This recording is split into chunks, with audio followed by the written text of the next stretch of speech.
Hi, hello everybody.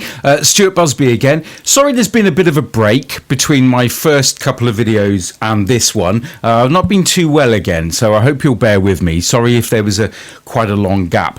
The reason I'm doing this video today is because it's a very special anniversary, and I saw it written down on Facebook this morning. Somebody had shared, Richard Porter in fact had shared it, and he's the guy that does the Beatles walks around London.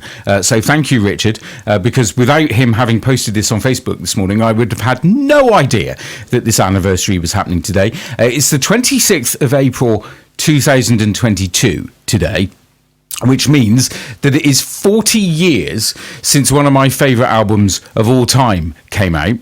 And I'm not going to say where it comes on my list of favourite albums by this artist, because I'm going to be doing a video where I count down my favourite albums by this artist. But who is it? Well, 40 years ago, this very day, this album hit the shops. 26th of April 1982, Paul McCartney's Tug of War. Brilliant album. Just a brilliant album. Some might say it's his best. I'm not going to say whether or not I think it's his best or not. You'll have to watch a future video where I count down my favourite albums. But this is certainly a brilliant album. It was recorded off of the back of Wings. Paul McCartney, of course, had spent the 70s being the leader and the sort of former member, the man who started Wings as his group that followed the Beatles. And they'd had big success, Wings. I think probably Wings' biggest success had been around 75, 76, with the culmination of Band on the Run, Venus and Mars, and then being out on tour across Europe and across America. Massive success. Towards the end of Wings' time, however, they were kind of waning slightly, and I think Paul may have been losing a bit of interest in Wings. However, he had done his second solo album in 1980, which was McCartney 2. And that wasn't supposed to be the end of Wings. Wings' final album had been in 1979, which was Back to the Egg. Then Paul had done his solo album. Then he was all intending to go back and do another Wings album. So the beginning of this album was going to be Wings records. They were recording stuff right up until the night for December 1980.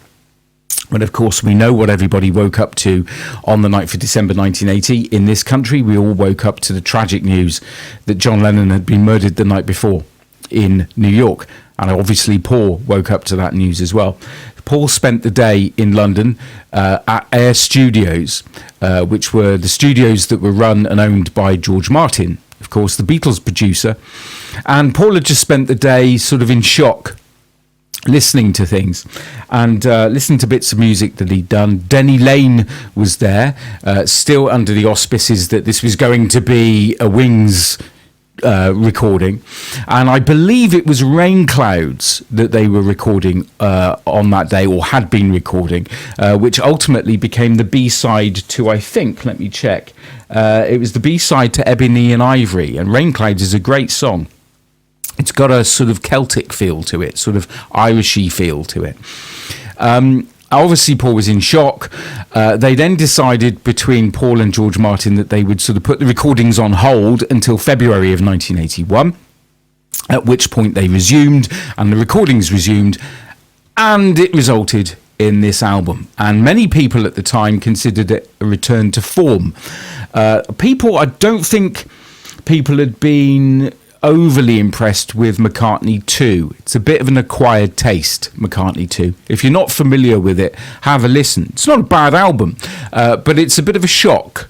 It's not like anything else in Paul's catalogue, really, McCartney 2. But it's not a bad album. It's grown on me over the years. No, it hasn't grown on me like a fungus. It has grown on me over the years. This, however, Tug of War, this was the first album by Paul McCartney that I ever owned. I got this for Christmas 1982. It was a bit of a bumper year for me, 1982, Christmas, as far as albums were concerned, because I got some greats that year for Christmas. First and foremostly, I got this, obviously, which is a brilliant album. But I also got that year Abbey Road by the Beatles. It was the first time I'd heard Abbey Road. And I also got the Help album by the Beatles. So those were the three albums I got Christmas 1982. I would have been nearly 11 years old in 1982. And so Abbey Road, Help and Tug of War. What a great Christmas that was. Also, there was a lot of Beatle things flying around in 1982 because it was 20 years since the anniversary of the release of Love Me Do. And also on Radio 1 that Christmas, a lot of you will probably remember this, there was a great two-part show called The Beatles at the Beeb, which Radio 1 broadcast, and it was the first time since the 60s that the Beatles recordings for BBC Radio had been broadcast anywhere. And that was a treasure trove. All these tracks and things, all these songs that hadn't been heard for years and years and years, and they weren't just live recordings of the Beatles' own songs. They did so many cover versions that weren't available from the Beatles anywhere else. Of course, now we all have those on the Live at the BBC album, but back then they'd never been heard, and that was a big deal. And I remember sitting with my little cassette recorder that Christmas with it wired into the back of my Ferguson stereo via a 5-DIN pin plug. Do you remember those? Weird sort of round things, recording that radio show, and I listened to it and listened to it and listened to it hundreds of times. So it was quite a good time, 1982, to be getting into the Beatles for the first time. So I adored this album as soon as I heard it. And I have to say, perhaps the following year when his album Pipes of Peace came out, I was perhaps a little bit disappointed with Pipes of Peace because I didn't feel it held up in comparison to this very much. I didn't think Pipes of Peace was as good an album. And although Pipes of Peace has grown on me over the years, I still don't think it's as good an album as this. So if you're unfamiliar with the album, there's the track listing. If I hold that, I don't know if you can see that at all, whether that's in focus or whether it's just a big blur. That's the back sleeve. This is the inner sleeve with the lyrics on it. And there on the other side is a picture of Paul. And I believe that's in Montserrat, where George Martin's another Air Studios was based in Montserrat. And I believe that's where that's taken. That's Paul writing. And then here is the album. There's the label for side 1. I'm not sure that's massively in focus. And there's side 2. And this is my original album. And you can see actually it's in pretty good condition still. That is my original album. It's incredible to think that that is now 40 years old, which is mind-blowing. How it can be 40 years old, I do not know, because I'm only 28. So I just thought I'd do this very quick video to talk about this album very briefly. Some people will consider this to be his best album. Other people less so. You'll forgive me because I can't remember who it was that commented on my YouTube channel recently about Tug of War, because I'd referred to it as the almighty Tug of War, and somebody said, I'm not so sure about it being almighty. Apologies for the fact that I can't remember who that was, but I'm talking to you now because I said to him at the time, wait a minute, I will do a review of Tug of War at some point. And I'll probably end up agreeing with your thoughts on it. I ought to try to find who it was, really. I know this is a live video, but it's not a live video, it's recorded. So I suppose I probably could edit this. But I'll see just very quickly if I can find my video and see who it was that made that comment. I'm logged into my thing here, so let's have a look. So if I go on my channel here and then I look at the video, then I can see the comments. And where have the comments gone? Oh, hold on a moment. Don't you just hate the internet sometimes? I'm determined to find out who it was. Let me see. It was David Ralph. See, now I went through all of that just to give you a name check, David. It was David Ralph. Hi, David.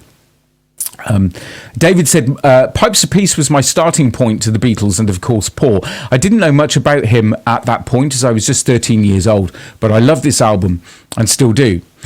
He's talking about Pipes of Peace. So I said, hi, David. If I'm honest, it took me... this was my reply to David on YouTube. If I'm honest, it took me a long time to appreciate Pipes of Peace because my first Paul album had been the almighty Tug of War.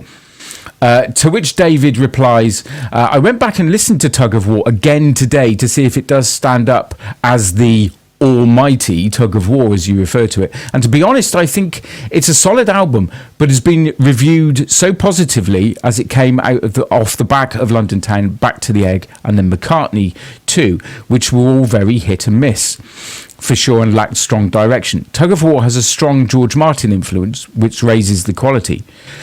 And then he goes on to mention a couple of songs. Now, the point being, David, is that actually I agree with you.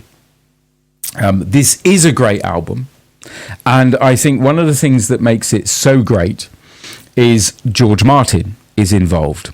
Now, George Martin is a fantastic producer. Also, it's worth noting that it's not just George Martin who's involved. It's also Geoff Emerick. Now, Geoff Emerick was the Beatles' engineer for a massive percentage of their career back in the 60s. Geoff was their engineer. Now, George and Geoff together, I think, Geoff is often overlooked and people say, oh, it's George Martin, it's George Martin. I think Geoff was the engineer. He was the technical boffin. He was the guy that got the sounds.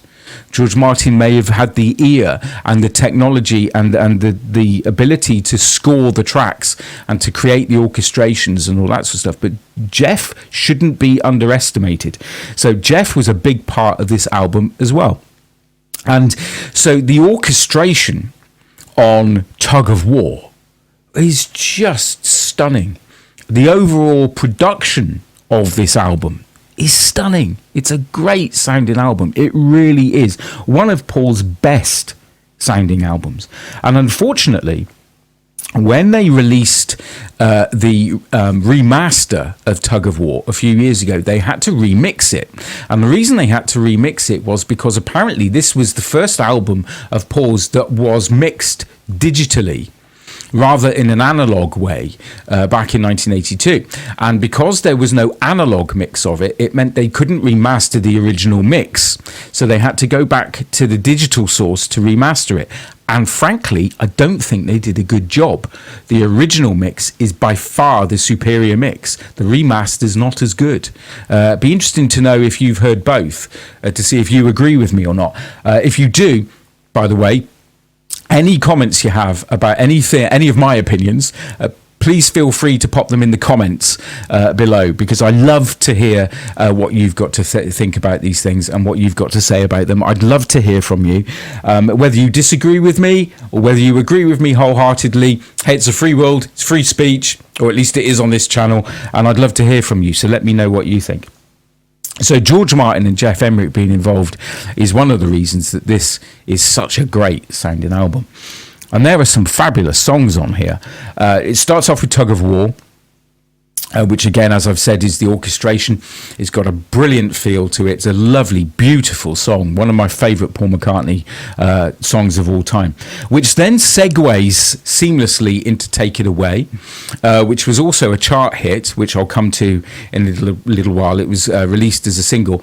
And that track not only features George Martin on the keys, on the keyboards, but Ringo is drumming on it as well, which is fantastic. And there's a great video with John Hurt, the actor, playing a sort of Brian Epstein type manager in the Tug of War video. So that's really good as well.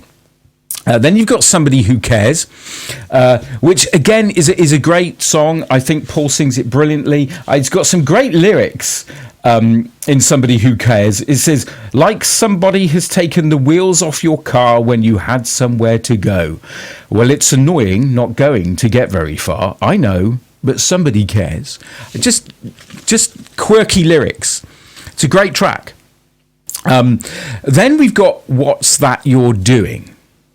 Now, What's That You're Doing is one of two duets with Stevie Wonder that appear on this album. The last of which I'll come to because it's the closing track, so I'll come to that. What's That You're Doing is a good track. It's probably more a Stevie Wonder track than it is a Paul track. It's very funky, to use a 70s word. It's got a great vibe to it, and it's a great song. And really, really smacks of Stevie Wonder. But it's out of place on this album. I've always felt it's out of place on this album, and it doesn't gel well with the rest of the tracks, which is a pity, because it is a good track. It just doesn't fit on this album very well. Then to close side one, we've got Here Today. Now, Here Today not only benefits from a beautiful orchestration, string quartet orchestration by George Martin, it's also Paul's song dedicated and written in memory of John Lennon. And there are some beautiful sentiments here. I know that Paul, to this day, plays this song in concert. He does two songs in memory of his late lamented dear Beatle friends. He does something for George in memory of George Harrison, and he often does something just with a ukulele. And again, that's in memory of George, because George was a great fan of the ukulele, as we all know, as any fan of George knows. But he also sings Here Today for John, and frequently when he sings this, he's cracking up, his voice cracks, and he's clearly upset and very emotional when he sings this song. But the lyrics are just wonderful. It's a dear, dear letter to a friend that he's lost. Some of the lyrics are, and if I said I really knew you well, what would your answer be if you were here today? Well, knowing you, you'd probably laugh and say that we were worlds apart if you were here today. But as for me, I still remember how it was before, and I am holding back the tears no more. I love you. Just wonderful. These guys were friends from teenagers. You know, I think John was 16 when they met. Paul was 15. They went through a lot. They went for an awful lot. John was about to turn 30 when he left the Beatles. Paul would have been 28, I think, 28 or 29. And they'd lived 30 years in those 10 years, hadn't they? They'd done so much. It's such a beautiful song. And obviously Paul loved John and still loves him. So that's a heartbreaking song. It's absolutely fantastic. We go on to side two, and side two opens with a cracking little song called Ballroom Dancing. Again, it's Paul at the piano. Paul's a great pianist with a piano introduction, perhaps reminiscent of Lady Madonna by the Beatles. Ballroom Dancing has just a great feel to it, and again, brilliant orchestration. It's got brass on it that's been orchestrated by and scored by George Martin. It's got a real punch to it, Ballroom Dancing. And it was such a popular song and a popular choice that a couple of years later, when Paul made his ill-fated film Give My Regards to Broad Street, he re-recorded Ballroom Dancing, even though the song was only a couple of years old, and it was in Broad Street.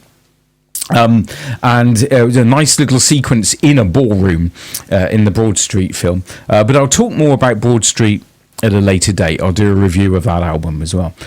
Side two, track two, is The Pound is Sinking, which is a good song, again, where these kind of referring to all sorts of different currency around the world. And it's almost a sort of comment about how, you know, currency is failing around the world. And he just sings about the pound is sinking, the peso's falling, the lira's reeling. The mark is holding, the franc is fading, the drachma's very weak, but everyone's still trading. It's funny to think that so many of those currencies have now been replaced by the euro, isn't it? So we wouldn't be able to sing much about those currencies now. There'd be considerably fewer currencies to talk about. But again, great production, great song. We move on next to track three on side two.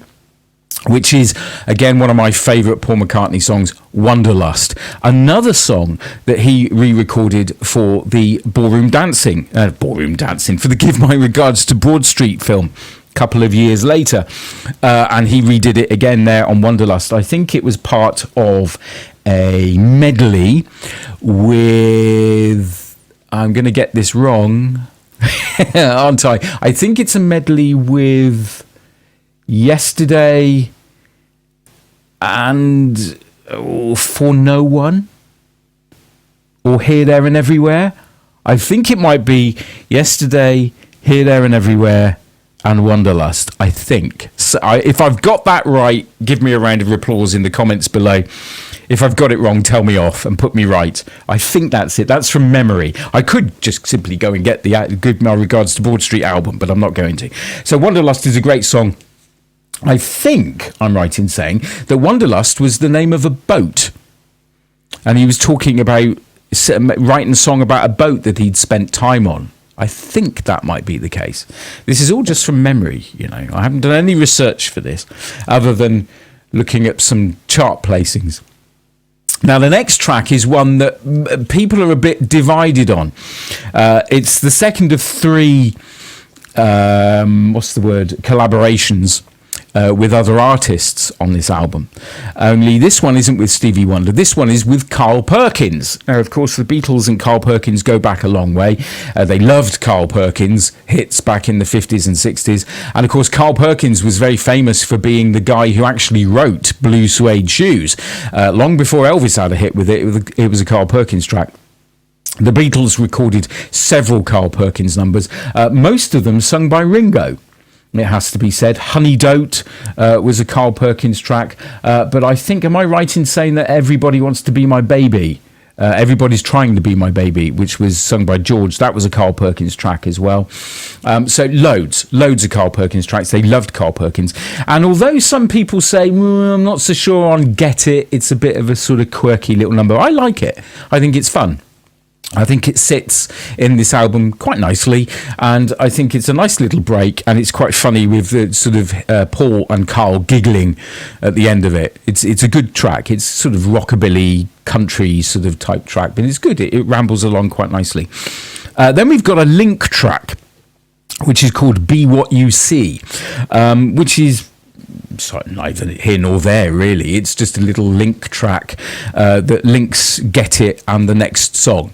And the next song is the second of the songs that really I don't think should be on the album. And the reason I don't think they should be on the album is because there are two tracks that were also recorded and released around this time which aren't on this album that should be, but I'll come to that. The next track is Dress Me Up as a Robber. Now, for me personally, Dress Me Up as a Robber is the weakest track on the album, by far. Again, it's okay, but you wonder why Dress Me Up as a Robber is on the album when two B-sides that came out on the singles that came from this album, the B-sides of those singles are better, in my opinion, than Dress Me Up as a Robber. So you wonder why Dress Me Up as a Robber wasn't a B-side, and one of the B-sides was on the album instead. A bit of a mistake, personally, I think. I'm not that keen on Dress Me Up as a Robber, but it's an okay track. It's just out of place on here.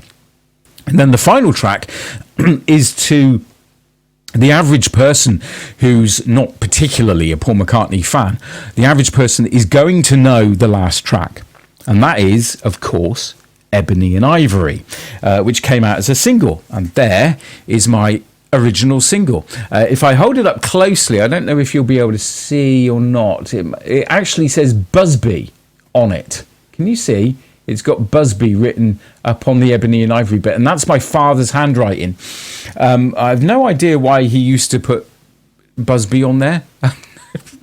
None at all, but he did that. That's my original single from 1982. And, of course, this was a number one. This predated the album. There's the... where are we going? There we go. There's the Parlophone label there with Ebony and Ivory on it. this came out in early April, late March, early April, and got to number one in the UK. It was a number one. It was a big success. Everybody remembers the video, of course. You remember the video where very much dressed in these colours, Paul was walking down a keyboard, a piano keyboard, and famously at the time it was one of the first videos to use what's it called, colour separation overlay, CSO, which they now just always refer to as green screen, because Paul and Stevie Wonder weren't in the same place at the same time when they recorded the video. So Paul did his bits and then they sort of pasted Stevie Wonder into it. Very clever at the time. But that was a big hit, Tug of War. And on its B-side was the song that I was referring to earlier, if you can see that, which is Rain Clouds. Now, Rain Clouds is the song that Paul and Denny Lane were in the middle of recording when they discovered that John Lennon had been shot. And without doubt, Rain Clouds is a song that really should be on this. Absolutely, in my opinion, Rain Clouds is far superior to Dress Me Up as a Robber, and far superior to What's That You're Doing, both of which are on here. Rain Clouds should be on the album. Far better. The same goes for the B-side of this. So Ebony and Ivory got to number one in the UK. The second single taken from the album was this, Take It Away. Where is it? There we are. That's my original single. Now, that only got to number 15 in the UK, which I think was a shame, because it's a great song. But I think we're probably entering into the realms here of the fact that because Tug of War had been such a big selling album, that the singles that were then released from it were going to be of less interest to the general public because they already had the song on the album. There's the back of the picture sleeve. You've got Paul and George Martin there. Up here you've got Paul, Linda, and that's Eric Stewart from 10cc, who helped Paul with a lot of the recordings on this. And over here are a couple of pictures of Paul and Ringo Starr when they're recording, because of course Ringo plays drums on this. And just to show you, here's the original label there, Take It Away. And on the B-side is I'll Give You a Ring. Now, I'll Give You a Ring is quite an old song. Back in the early 70s, when Paul was recording Band on the Run with Wings, around that time there was a documentary that was recorded by Paul called One Hand Clapping. And there were several songs that he and Wings did live. The film was recorded at Abbey Road. And one of the songs that Paul sat down at the piano to play in One Hand Clapping is I'll Give You a Ring. So that's 1973-74. So it was quite an old track by the time it was released here in 1982. Now, my opinion, again, is that I'll Give You a Ring should be on the album. What do you think?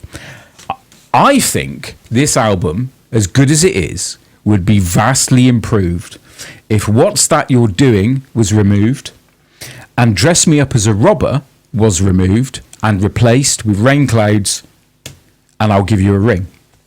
My personal opinion, not everybody will agree. What do you think? Are you familiar with the songs? If not, go and find them. They're on Spotify to listen to. You can stream them. Frankly, they're probably on YouTube somewhere. You could probably type them into YouTube and hear them.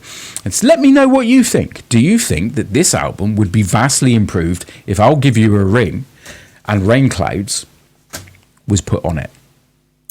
Finally, we've got the third and final single from the album that was released, and it's this one, Tug of War. Now, I didn't buy this at the time. I bought this many years later in a second-hand shop, and you can see there, if I can get this right, that it's got the original price tag on it still of 75 pence, which is what I paid for it. The B-side to this is just Get It from the album, the duet with Carl Perkins that he does. And there's the label there, 82, and there's the B-side. Still on Parlophone, still the original Parlophone label that the Beatles used back in the 1960s until they were on Apple label. Now, Tug of War bombed in the British charts. It didn't do anything in the British charts at all. Sadly, it got to number 53. Now, although that is getting in the charts, it is, of course, as far as us aficionados are concerned, us people that loved the charts, it wasn't in the charts unless it got into the top 40. That's how we all thought, wasn't it? It was only ever the top 40 that was featured. And although it was a top 100 or a top 75, if it didn't get into the top 40, we didn't consider it a hit or to have got into the charts. And again, you probably find that this didn't do very well because everybody had the album by then. The album was a huge hit. It was number one in both America and the UK. So if you've already got this on the album, you're not going to be that bothered, are you? It's telling that, in fact, the number one, the best-selling single from the album, was released before the album. So people were buying this. They didn't already have the album. Whereas these two were already on the album by the time they came out as singles. There is an advantage to having these. On the album, the song Tug of War begins with a lot of puffing and panting and grunting sounds to replicate the noise of an actual tug of war taking place. For those of you who may be in other countries and are unfamiliar with what a tug of war is, it's several burly men all holding a rope, and it's the first people to pull the rope over the line who have won. Basically, that's a tug of war. So the Tug of War song on the album starts with all those, those noises of a tug of war actually taking place, whereas on the single it just starts with Paul's vocal. So that's a reason to have the single. The same sort of applies for Tug of War, because Tug of War, Take It Away, because Tug of War segues into Take It Away on the album. They're joined. Both songs are joined together. Whereas, of course, on the single, this just starts clean on its own with the drum beats. So there are reasons to have the singles and not just have the album. But again, check them out on YouTube.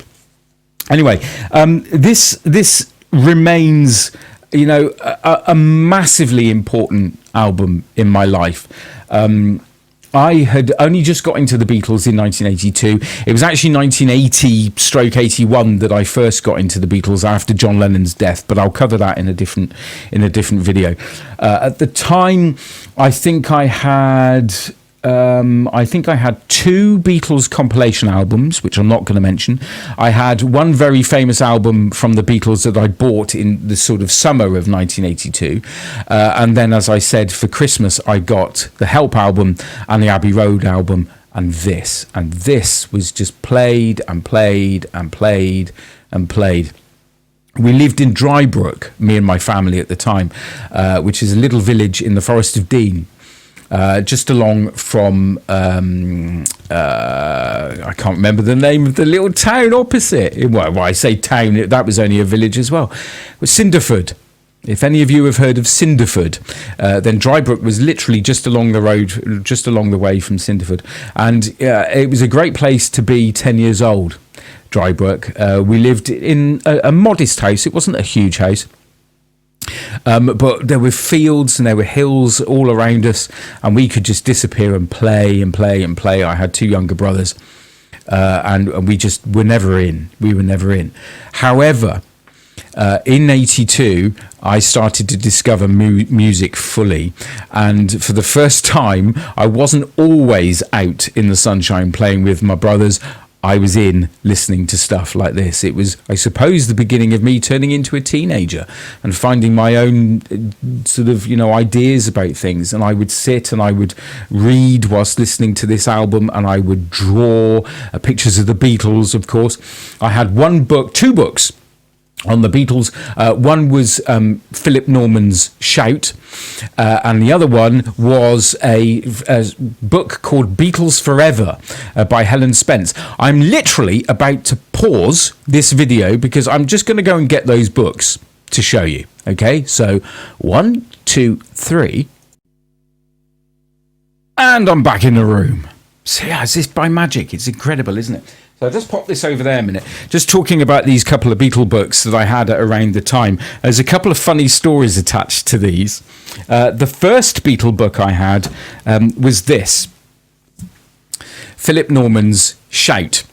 Now, this was probably the first major biography about the Beatles since Hunter Davis's official biography of the Beatles, whilst the Beatles was still an entity. Hunter Davis's book came out in 1968, so the Beatles were still together. So this was probably the first major big deal biography about the Beatles since they broke up.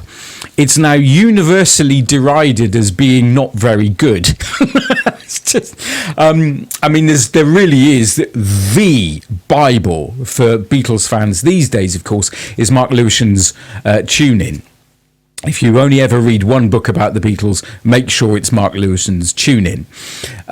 This is very, very, very biased towards John. Philip Norman had been writing this for a couple of years already, and it was literally due for publication within months of John's murder. But it derided Paul. It absolutely derided Paul. And it's interesting what we know now and what's been researched by Mark Lewisham really makes this book absolutely redundant. Sorry, Philip, but it does.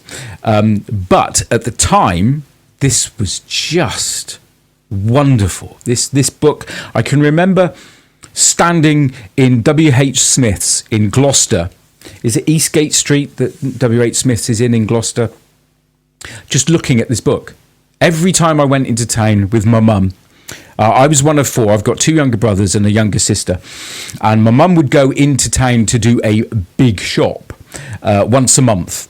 The rest of the time, of course, this was the 70s and the 80s. So the rest of the time, you just went to the local shops in the high street to get all your fruit and veg and meat and bread and what have you. It was all there locally. You didn't go to and do a big shop at a supermarket like you do now. So Mum would go into town once a month and she'd do a freezer shop at B-Jams. Which was in King Square in Gloucester. B-Jams, of course, which has since become Iceland. And 1 month she would take my younger brothers, and then the other month she would take me and my little sister. My sister was 6 years younger than me. And so every other month we would get to go into town for the day with Mum. And if we were good, we would get a treat, which was normally a... good old days, just wonderful days. It was a Wimpy. We would get a Wimpy burger. And if I'd been really good and Mum was feeling a bit rich, I would get a brown derby for dessert. Brown derbies, which is basically a sugared donut with Mr. Whippy ice cream on top, chocolate sauce, and then chopped nuts over the top of it. Oh, blimey, my mouth's watering just thinking about it. Those were the days. Anyway, whilst Mum was in, because I was now about 9 or 10 years old, so I was trusted to be in one shop whilst Mum was in another. She would be in British Home Stores looking at clothes, and I didn't want to be standing in British Home Stores with my mum looking at clothes, so I would nip next door to W.H. Smith's and look at the books. And I just looked and looked and looked and looked at this book. Time and time and time again, I just looked at this book. Now, I don't remember when it was that I got this. It was either Christmas 81 or it may have been my birthday, 1982. I'm really not certain. This isn't the original copy. This is a copy that I bought at a second-hand bookshop in Falmouth in Cornwall back in the very early 1990s, and it cost me £3.50. There's the price tag on the back. I don't know if that's going to show up. Will it show up?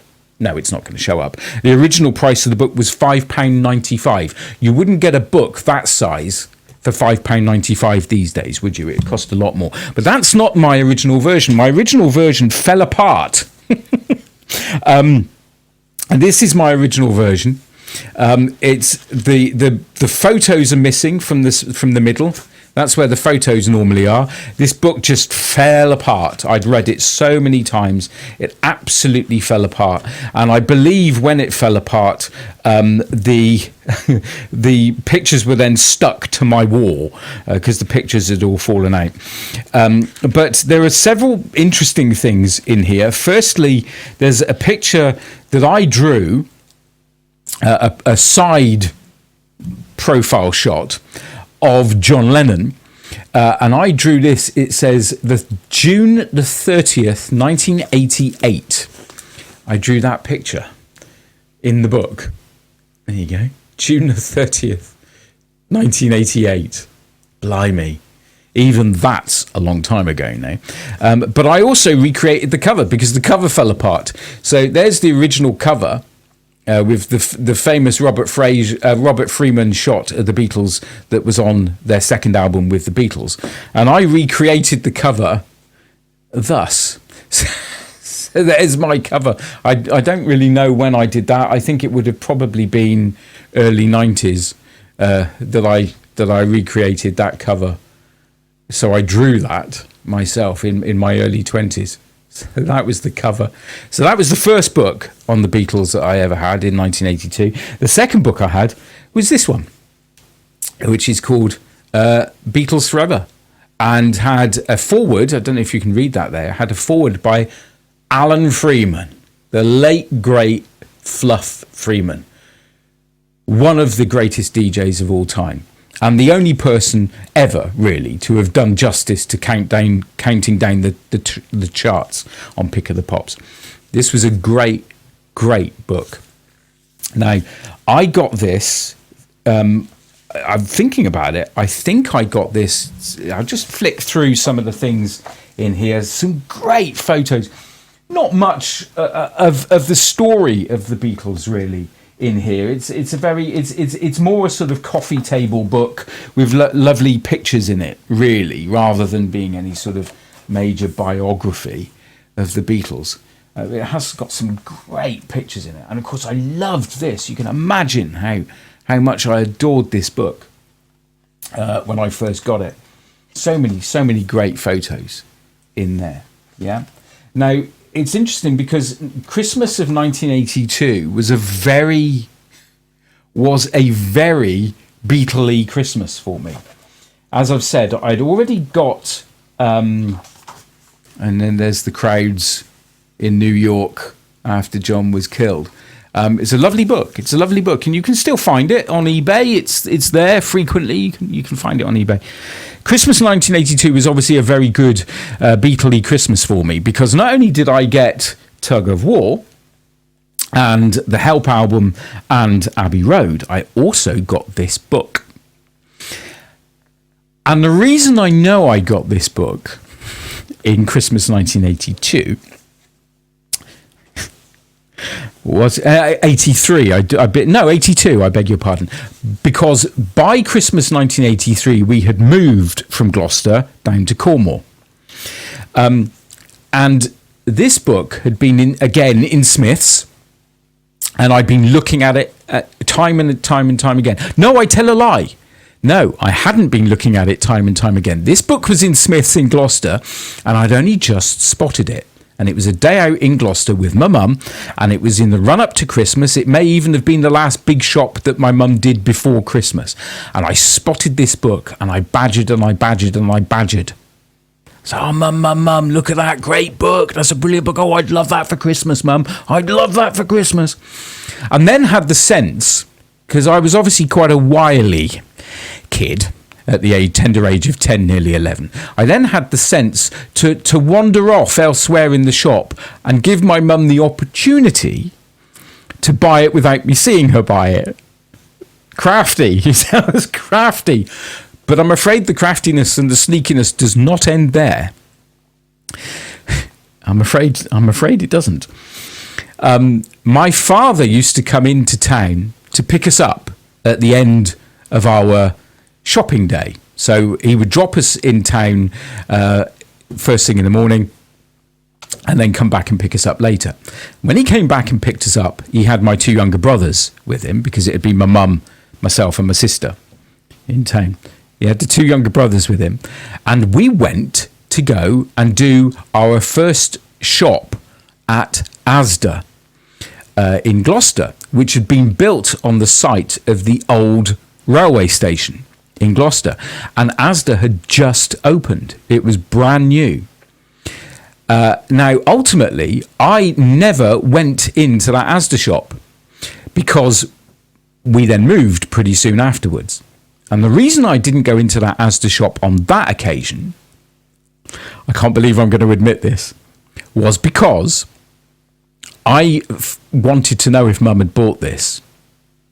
This is so naughty. I would be so cross if my kids had done this. So I pretended I wasn't feeling very well, so that my two younger brothers, my younger sister, my mum and my dad all went into Asda. I then climbed into the boot. My dad had a blue Volvo 240 Estate at the time, so you could reach over the back seat into the boot of the car, rummaged through the bags, found this book, got it out and had a look at it whilst they were in the shop. And it's exactly the kind of thing that I would be really cross with my kids for doing, and I did it. So that's the memory connected with that book. It's funny, isn't it? So obviously a bumper Christmas for me, Christmas 82. I had that book, which I probably didn't deserve after that. I had Tug of War, I had Help, and I had Abbey Road. If you're not familiar with this album, then why not? You should be. Again, like I said, check it out on YouTube. It's probably on YouTube. Most of it is probably on YouTube to give it a listen to. And then go and buy it. It's brilliant. It's absolutely brilliant album. There's no better place to start. Well, no, there are better places to start perhaps for Paul McCartney, but this is one of the best places to start listening to Paul McCartney if you're unfamiliar with it. I can't recommend this enough. Absolutely brilliant album. Happy birthday to Tug of War, 40 years old today, the 26th of April 2022. Absolutely brilliant album. I hope this video finds you fit and well. Thank you very much for watching. There will be more to follow. I am struggling a little bit with my health at the moment, and I have to say that when I paused this video, there was a 20-minute break whilst I went and recaptured my breath. I've had some sort of trouble with my lungs recently, so talking like this for great long periods of time has taken it out of me a little bit, and I'm now starting to feel a bit out of breath. But there will be more videos to follow. I'm committed to doing these videos, not just about the Beatles and Paul McCartney, John Lennon, George Harrison, whatever, all sorts of music, but also radio. I've not been doing my radio show for a little while, but I am returning to it soon. And I'm looking forward to being back on air. But there are some tales to tell about radio. I mean, I could write a book about radio, but I'd best not because I'd get sued. But lots of things to talk about. And I hope you enjoyed this video. If you'd like to help, please hit the like button below so I get some likes for this video. That's massively appreciative because the more likes it gets, I believe the more exposure the video will get on YouTube. So that's quite nice. Also hit the subscribe button, which is next to the like buttons. That means you'll get notifications about future videos that I do. And also, to enable me to do more videos, it would be really nice if you could subscribe to this channel as a Patreon subscriber. Now that means you can donate some money to all these things, all the equipment, all the stuff that it takes to do these videos costs money, and it would be really nice to get some financial support to enable me to do more videos. That would be really great. I'm hoping, for example, in the next couple of months to have a trip up to Liverpool, which is a belated birthday present. I turned 50 this year, and it'd be nice to go to Liverpool for the first time. And if I'm doing that, I might very well do some videos whilst I'm in Liverpool. That would be quite nice. So if you would like to subscribe and help me develop these videos and what have you, and you'd like to become a Patreon supporter, I'll put a link in the description below, and you can click on that link and become a Patreon supporter. And I must say, he's a bit shy sometimes, so I won't give out his full name. I will just say, Ian, thank you, because Ian became my first Patreon supporter after my sort of first or second video. So thank you very much, Ian. That's very much appreciated. Thank you for watching. I've waffled and waffled and waffled. Now I need to go and lie down in a dark room. Hope you're all well, and I'll catch you again soon. Take care.